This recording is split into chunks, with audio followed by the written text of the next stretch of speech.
Si l'on parle d'arrangement, Dakar, c'était des arrangements. 4 candidatures africaines et pas des moindres, dont celle d'un ancien chef d'État, celle d'un grand intellectuel, Henri Lopez, notoirement connu, ancien Premier ministre, poète, écrivain connu, ont été retirées.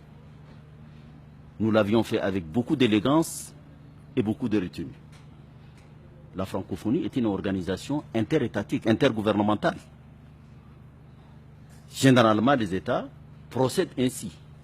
Et le consensus a toujours été le mode qui a été utilisé dans la désignation des secrétaires généraux de la francophonie. Il n'y a pas une citadelle quelque part qui est défendue par certains, les bien-pensants, et qu'ils sont mieux placés que même les États eux-mêmes pour la défendre. Je pense que c'est extrêmement prétentieux et il faut savoir perdre élégamment. Donc Michaëlle Jean a manqué d'élégance? Je pense. Elle a traité les autres d'inélégants, elle n'a pas fait mieux. Je dirais même qu'elle a fait pire. Alors, quand elle dit que la francophonie risque de devenir moribonde, est-ce qu'il n'y a pas une part de vérité et que peut apporter l'Union africaine dans sa relation avec la francophonie? Pourquoi serait-elle moribonde? C'est parce qu'une Africaine va la diriger?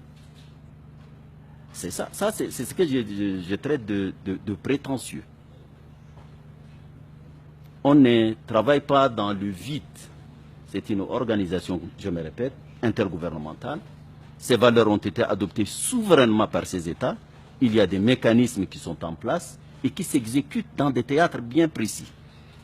Donc, il y a ce qu'on pense, ce qu'on dit, et il y a la réalité. Nous sommes en charge des États. Nous sommes face à une réalité en charge d'un destin, comme dirait quelqu'un, et c'est ainsi que nous travaillons.